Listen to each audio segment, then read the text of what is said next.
What's going on, YouTube? How you doing? This is Techxtremist. Welcome to In the Tech News, fiercewireless.com. T-Mobile follows AT&T in requiring vaccines for some employees. All right, let's go to the T-Mobile section. A T-Mobile spokesperson said, "We want to create a safe workspace for our office employees to collaborate and work together. So effective September 1st, our corporate offices will only be open to those who are fully vaccinated against COVID-19. through at least March 1st, 2022, as we are highly encouraging employees to get vaccinated and realize some may need more time for that.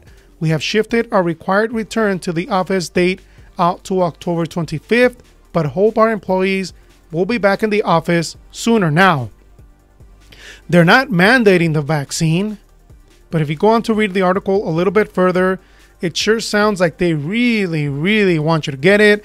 They're saying that employees that choose to stay home are subject to approval.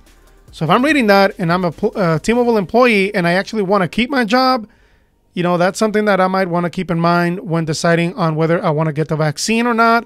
T-Mobile sounds pretty adamant about it. Now let's go ahead and move on to AT&T.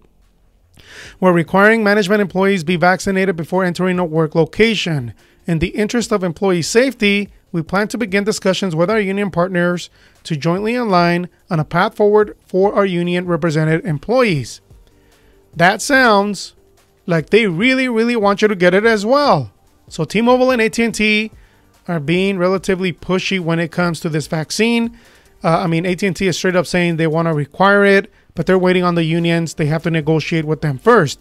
Again, if I'm an AT&T employee and I'm reading this or listening to this, I go get the vaccine if I want to keep my job. Now, Verizon, on the other hand, according to its website, we require all U.S. employees to wear a face covering while indoors and unable to maintain distance. Additionally, our retail team members are required to wear face coverings when on the store floor. We continue to adhere to any local laws that are more restrictive in requiring masks. Verizon is a little bit loose with the masks.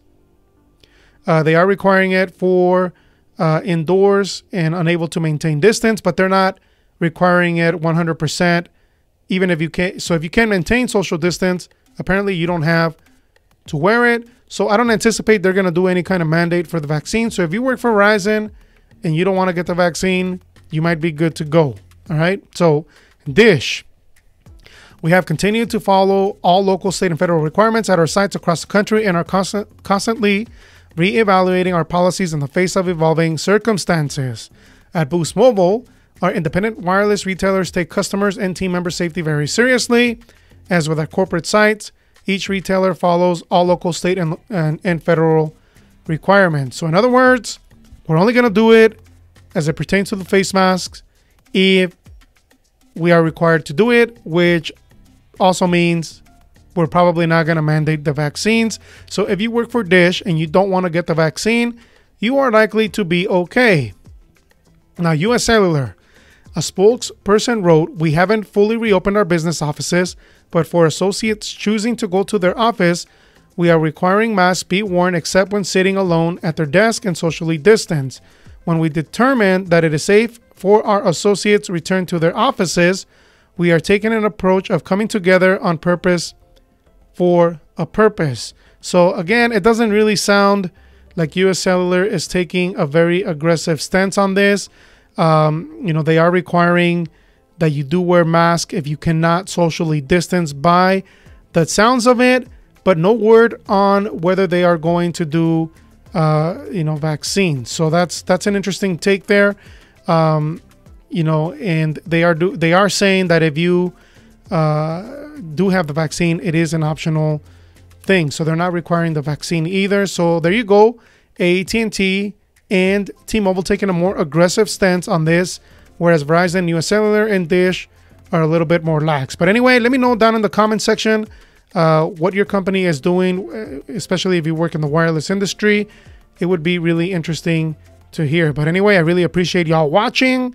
Hit like, subscribe, comment. Make sure you hit that ring notification bell. You all have a wonderful one.